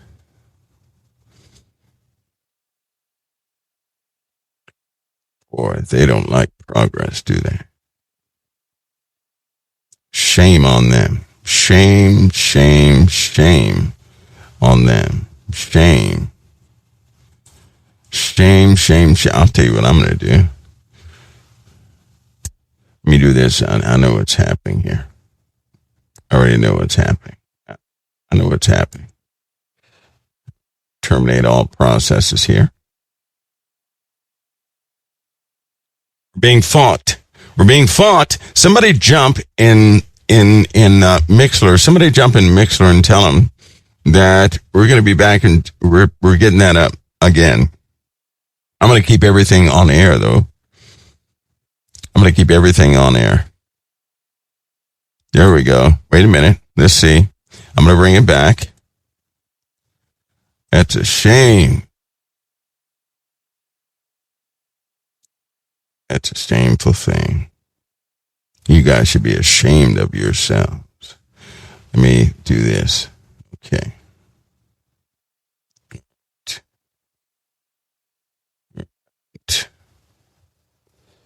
Let's terminate it.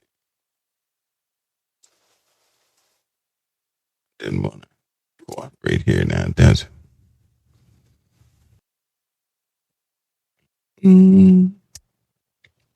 Well, boy, that totally went down, didn't it?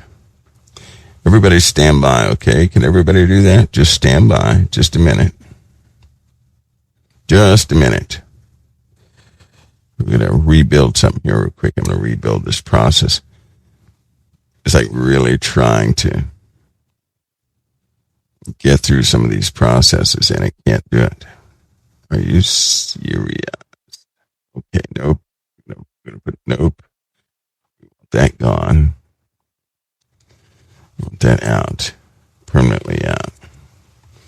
Out. We want to discard. There we go. And to recording. No, we don't do that. We're going to give that a few minutes for everybody to catch up. Just force-fed the value system. That will get it.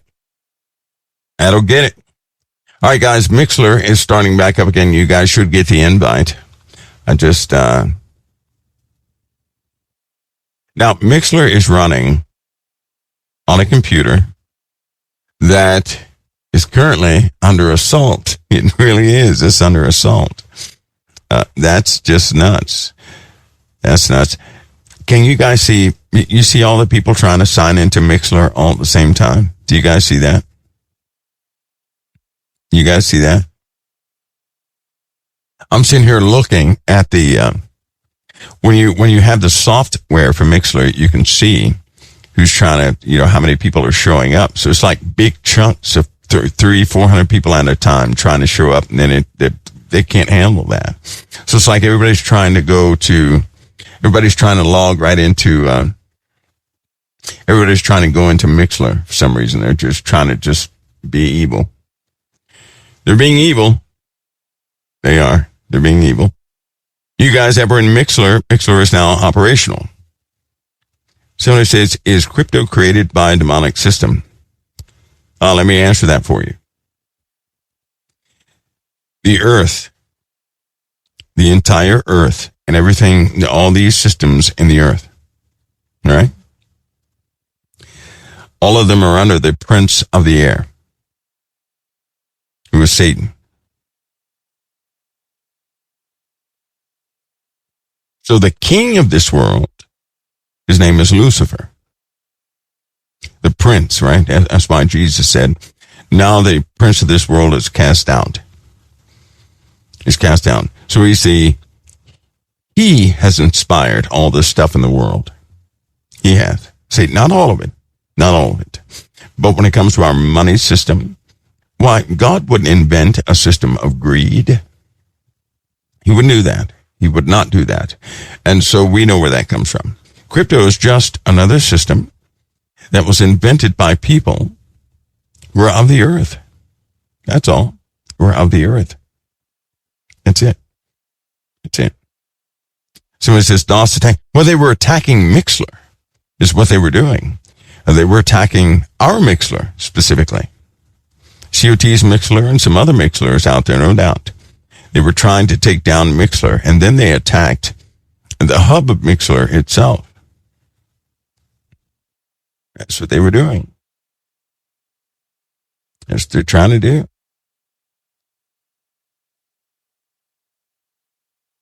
Gotta kill it off.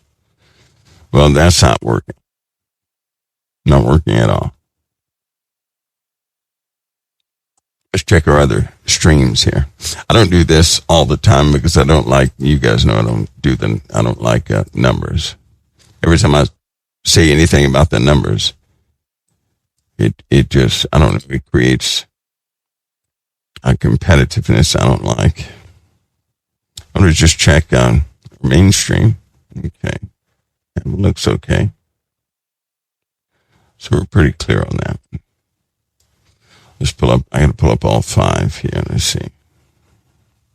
The way this works is like, for example, channel 6. Channel 6 is actually a selection of up to 28 different streams. And so you get it tries to connect you with the smoothest stream out there. Each stream will house anywhere from 200 to 2,000 people, right? Or one of them has 3,500. Yeah, one of the streams has 3,500. This is what I'm going to get the mods to actually manage this so they can get stats for people when they need it. Anyway, that's the way that works. Channel 0 is a separate stream. It's broken down into 12 streams. And when you flip on channel 0, you get one of 12 streams transmitting from different locations, right? So all of them are like that. So each stream has multiple streams underneath, which means the mods will monitor about, I'd say about, 122 streams they'll monitor, right? Each stream holds about 2 to 2,000 people apiece. Mixlr, on the other hand, is just all lumped in together. And so people try to log into Mixlr, and once it reaches a certain amount, it won't accept anybody else. That's just the way that works. The COT streams are split into multiple streams, right? Now, the one in Europe and the one in Asia, they're always, there's one specific one in Europe that's always full. I mean, it's always full. And there's one in Africa that's always full. I mean, always full. It's forever full. But there's some who have as little as 241. I think one of the channel 6 is the default channel 6 only has 242, so it has room for a lot of folks to be on there, right? Lots of folks. And from there, you get put into different categories. So that's what we're going to get the mods to look after that to make sure everything is okay. And they will have remote access to fine-tune things. They'll do that. That takes work with some of the maintainers of these streams, but best way to do it, we have a lot of redundancy. Lots of redundancy. It's built in, so they should have no problem. The biggest issue is Mixlr. Mixlr is just, it's ran by, I guess they do their best based upon the people they have, but sometimes we get a request for up to, if you get a big request on Mixlr, they just simply can't fulfill it. We have our stream down to a lot, right? Even the actual numbers reports of unique listeners, when we get that report back, it is like 4 times of what the number you see people logged in. So I don't think that's too accurate. And I don't know, that's their code, not ours. So I don't know. But the other channels work okay. Anyway, we have a lot of people who will stream Mixlr, or they stream out to other folks, right? So people may know their websites. They don't know our website, and they will stream to multiple people.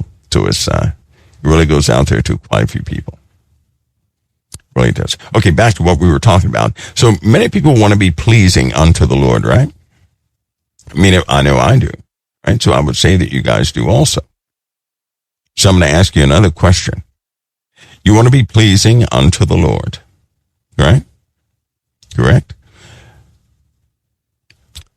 How many of you accept where God has placed you right now? How many?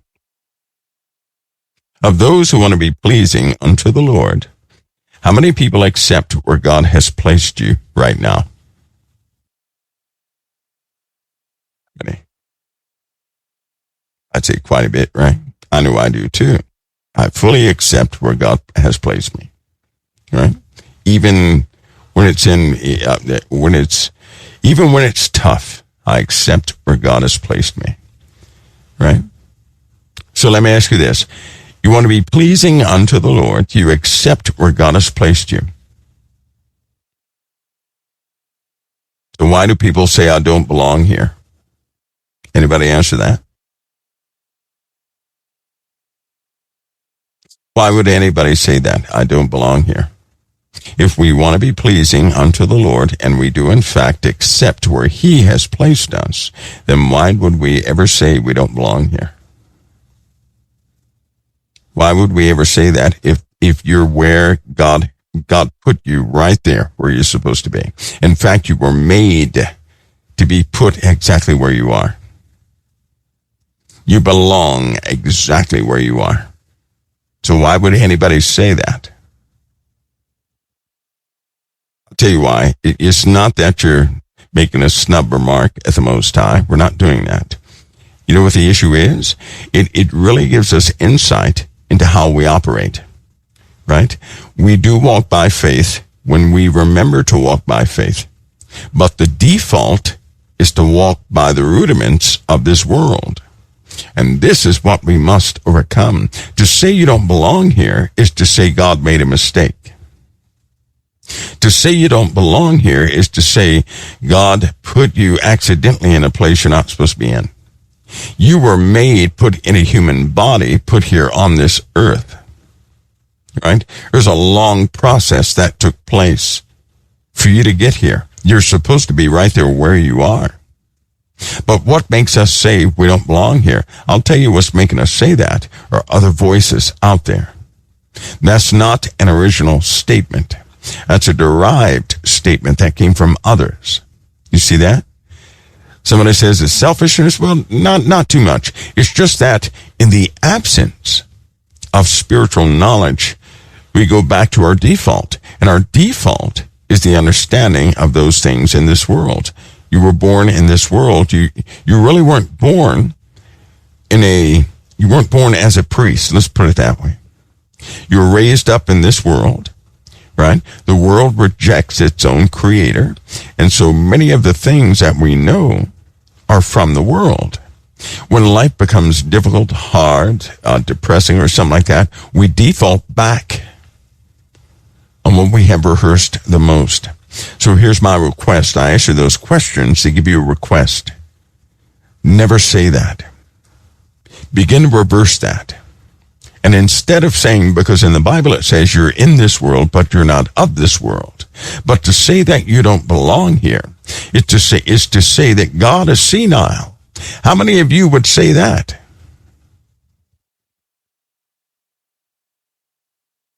Father, the Most High, made no mistake by putting you in the place He put you in. You may not like where you are. That's because you don't understand who you are yet. If you're in a bad place, then you're a strong vessel. God would not put a weak vessel in a bad place. He puts a strong vessel in a bad place.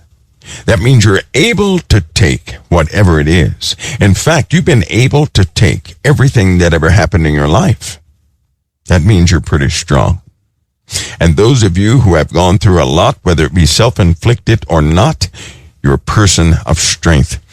Don't let the adversary, don't let Satan dupe you into believing that somehow you're a vessel of weakness because you've been put in a tough place. If you're in a tough place, then indeed you're a special soul and you're a person of strength.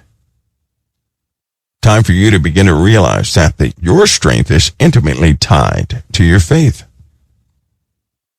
By faith, you can change everything. By faith, you can. By faith. Remember that. So you're not, a lot of people say, well, I don't belong here. Yes, you do, or you wouldn't be here. Or yes, you do belong here, or you wouldn't be here. If Satan can make a person believe that they don't belong here, you will not fulfill what you've been sent here to fulfill. Right? So don't program your mind any further with that statement. Don't do that. Instead, accept what the Lord has bestowed upon you. See, many of us want to be pleasing, but how can we be pleasing if we reject what the Lord has placed upon us? Accept what he has placed upon you and stand to your feet, knowing that you go forward with help. The Lord is your help. He is your strength. You're not by yourself, or you would have been killed from the beginning. You're here to destroy the works of the devil. And for some of you, God put you right in the middle of the works of the devil. Right in the middle. That's where God placed you. You're put right in the middle of that. Are you guys having an issue?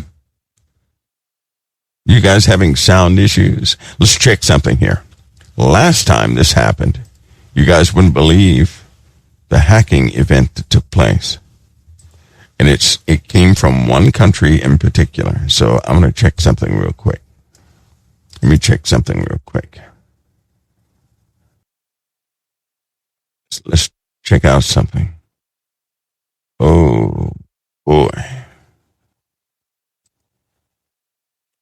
Yeah. Loading. Oh, my. Are you serious? Are you guys serious?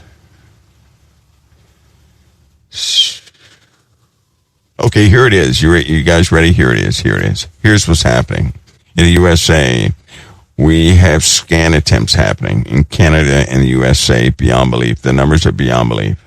The numbers are beyond belief. Really? We're the number one attacked today. The numbers are just growing. That's 179 trillion.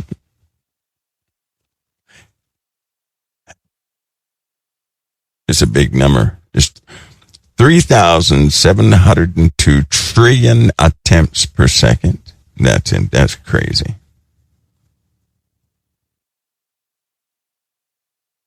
So we do have a continued assaults upon every system you can possibly imagine being scanned right now, and this is just ridiculous. You know what? I look at this and analyze this, and it gets worse every single month. It gets worse. It gets worse. Let me take a snapshot because I can't log into this too much. Not too many times. I'll never be able to justify it too many times. But this is crazy. Let's go on the civilian map. Let's see what you guys are reporting as civilians. Let's see. On the civilian map, it says it's still active in it. And it's very active. ECP flood attack, network attacks at 96%. Access violations, 54%. It's pretty high. That's pretty high. And of all of that, the USA is the highest hit. Brazil, second hit. Then, of course, the UK is third. France is fourth. And Finland is fifth. Something in it. Last hours. The numbers are ridiculous for the month so far. And this is a live map, too. So there we are with that.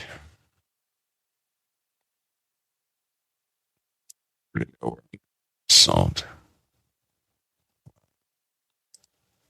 Well, if you guys are having connectivity issues, it's probably why. It's more likely why. There's a lot of traffic on the internet right now. A lot of that, there's scan attempts. People are attempting to scan what's happening. Right now they're doing this. So you could say, and this is expected prior to Trump, or prior to Putin coming to U.S. territory, right? It really is expected. It's expected. Yeah, slowing down everything. Anyway. Somebody says Jesus Christ is coming soon. Yes, he is. Yes, he is. The question is, listen, Jesus Christ is coming. Yes, he is. But how will we be received? I think about that a lot. I do. Have I finished what the Lord has given me to finish? By the Lord's standard. How does he see me right now? Am I truly ready to be received, or am I just deceiving myself? I think about that every day. And so I want to complete what the Lord has sent me here to complete. In doing that, you begin to recognize some things, situations and people and things that want to slow you down or put us down. And in our case, like COT, there are so many people who want to put a stop to COT. It's not even funny. I thank God for those. It's about 20 people who keep COT truly operational year to year. I'm so grateful for that, because I'll tell you, without those 20 people, we wouldn't make it. I'm so thankful for that. Very thankful for that. Very thankful. Very thankful. I can only be thankful for that. But I suspect that we make a dent in the status quo. I just suspect that. I suspect that. But I'm very thankful for that. Very thankful. And I'm also thinking that's going to sound strange, but we operate, COT is not a place that ever has excess, right? We don't have excess. We have either what we need or a little below, but we have never had extra. You know that? You know that, guys? But the Lord sustains us. That's what makes it so miraculous. It does. It does. It's a beautiful thing. Beautiful thing. And a lot of people listen to COT. A lot of people know that character, Mike, from around the world somehow, right? They do. They hear the word, but it's not associated with certain things out there, and I'm thankful for that too. Very thankful. Very thankful. It is indeed a blessing to be able to do this. We shouldn't be able to do this. We shouldn't. But I'm very grateful for that. But folks, this first talk we had, I really hate that the sound is messed up for you guys on Mixler. How does it sound on all the other channels? Are we good to go? Are we good to go, you guys?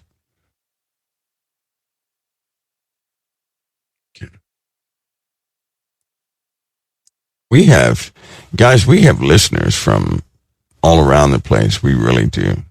We even have a lot in Russia. We have a lot in Germany. We have a lot in Spain. We have a lot in the UK, of course. We have a lot in South Africa, North Africa. We have a lot in New Zealand, Brazil. We have a lot in Brazil. We have a lot in Argentina. I can't believe Argentina's numbers. I guess they're concerned about the ice. We have a lot in America, of course. We have a lot in Canada. We have a whole bunch in Canada, which is amazing. I think the Canadian numbers are past. Right now, on this stream, we have 6,462 in the USA. We have 3,560 in a portion of Canada, and another 2,590 in another portion of Canada. And we have two other portions that are full of numbers. We'll leave those be. One is 1,900, one is another 20 2,621. That's incredible. That outdid the USA. That's odd, isn't it? So we're lots in India as they can maintain it.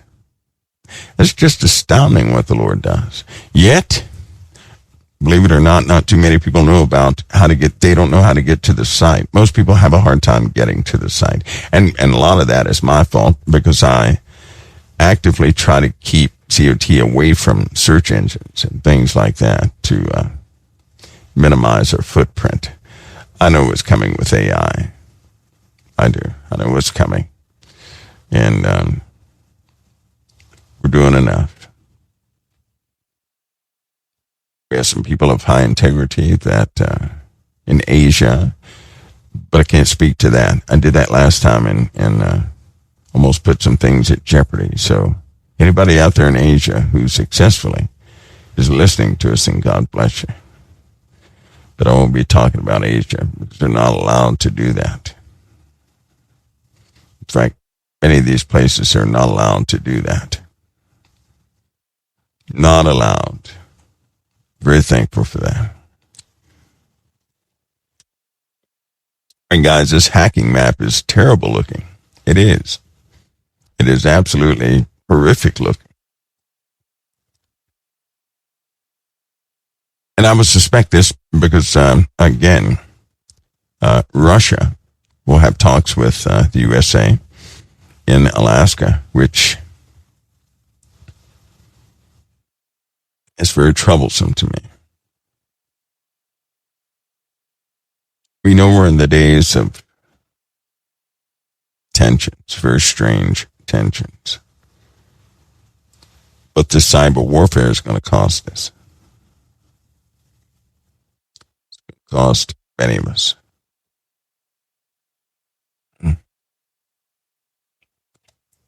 But we live in those days. We'll survive. All right, guys, let me do this since you guys are having issues with the internet, right? And because I'm still doing a lot. Somebody said, do hackers donate? I have no idea. They could if they wanted to. I like PayPal, though. PayPal is moving quickly to be the number one most secure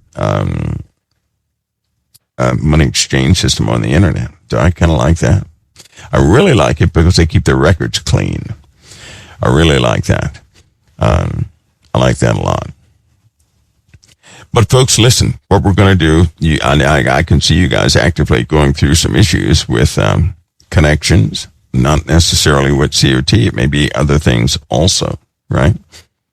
So what I'm going to do is I'm going to relent and give everybody a break, right, by ending this broadcast. And I'm going to watch these numbers to see how intense they become because I have work to do right here with all of you guys. And if they start to, go down, because normally they start to go down at about 10:15 or something like that, right? 10:15 Eastern time. They will start to go down a little bit. They'll start to go away. And then people, your internet connections are a lot better. They're a lot better. Somebody says they've been hacked on PayPal for 3 years. Let me show you guys something about. There are people out there that have fake links to PayPal. That's how they're getting you. Always know the organization that you're working through with PayPal, because if you click on one of those fake links, it takes you somewhere else. That's how they're getting. It's not PayPal. It's essentially you're clicking a fake link to something else. So always know the organization that you're utilizing PayPal on, right? My shopping, for example, let me give you my shopping habits. This is a good lesson for everybody. There's no way in the world I would order anything from any company on the internet that does not have a long-standing history and that I'm not familiar with, right?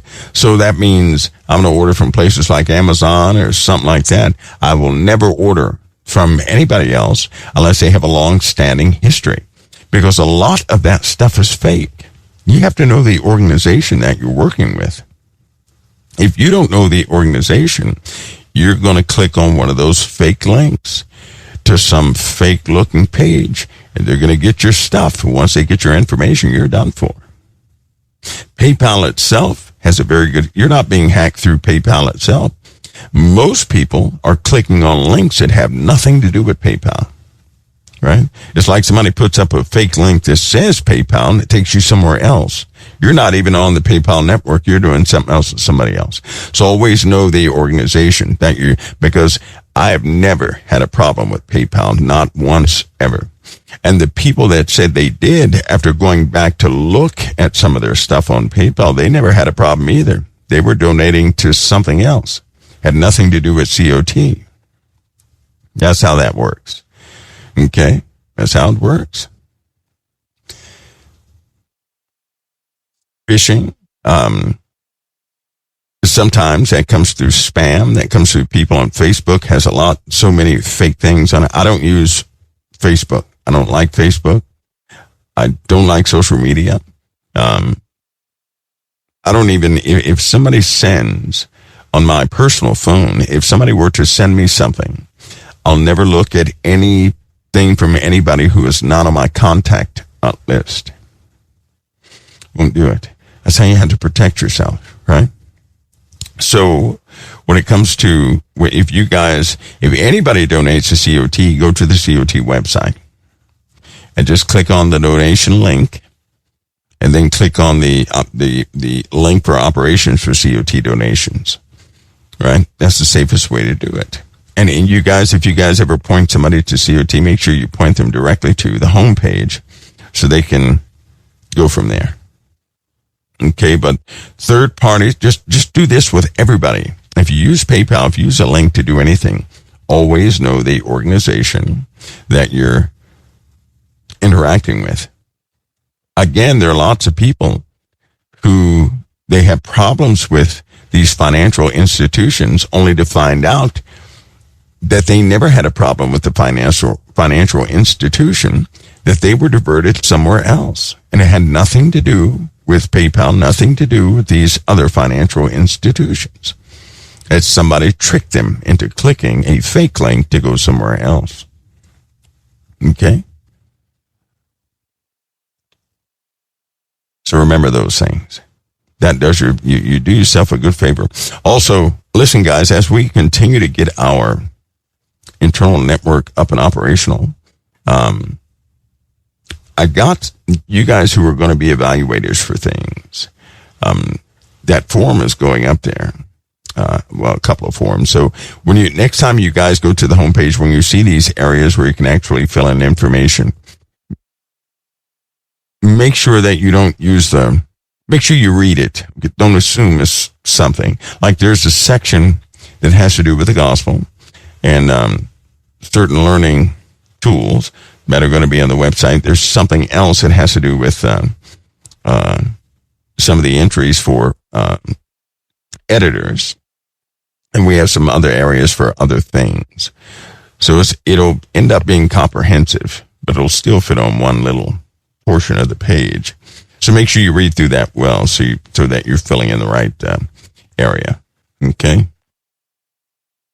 Make sure you do that. Because I'm sure a lot of people, you may put or check a box of something you want nothing to do with. Right? So try not to assume it means something. Just read the little description and then respond accordingly. I'll do it as simple as possible so it's clear and concise so you guys can get in there and see. Okay? All right. Yeah, Mixler is kaput. It's kaput. Folks, let's say God bless you guys. Many don't. Well, you guys will. Somebody says many don't have COT accounts. You will. All that will be cleared, right? All that will be opened. It's very easy to get a COT account. Now, chatting is different, but to get a COT account, anybody can do that. But even that format will be different. It'll be different because we have lots of things we have to track and lots of things we have to get into, and everything needs a much cleaner category. Very quick category. And I'm going to maximize efficiency on mobile devices in a very unique way. So some of those areas will actually, some will have an option of running an app, not a web page, but an actual app, right? So it can calculate, it will use your device's resources to do certain things in there, and then other platforms will use none of your resources, but all of COT's resources to process everything. Right now, everything processes using COT resources, not your computers. And so we're going to we have a lot of work to do. It'll be done fairly quickly.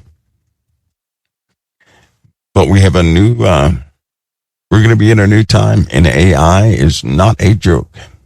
It's not a joke. And so we have we have everything built up against AI. Now, having said that, because you guys are still having issues, guys, I'm gonna let you guys go for a little bit. We're gonna let the whole system idle. If I do happen to come back on, I'm gonna do a couple tests. So you might see Mixler turn back on again. Okay? You guys might see Mixler turn back on again. If it turns back on, it's going to be a test. I'm going to write test in the description. You're welcome to, log on. I'm going to figure some things out with this, and so I can bypass a few things with Mixler finally. All right? Try to get it some better connectivity outside of normal channels. All right? Listen, God bless each of you. I'm going to see you guys next time, right here at the Gospel of Time. And we're going to continue this conversation we had tonight. But the next time we talk, there's some scriptures I wanted to read to you tonight, and the sound started acting up. Go figure. When we're talking about something that can actually give understanding to the foundation of the gospel, then things happen on the internet. It's okay. It's all right. Don't be moved away from your spot of peace. And remember, you're supposed to be exactly where you are. All right? It is the darkness around you that does not belong. You belong. The darkness does not. Remember that. You belong. The darkness does not belong. Okay? Remember that. God bless and keep all of you. Remember, our donation links are not broken. They're still operational. God bless and keep all of you guys. I'm going to see you next time right here at COT.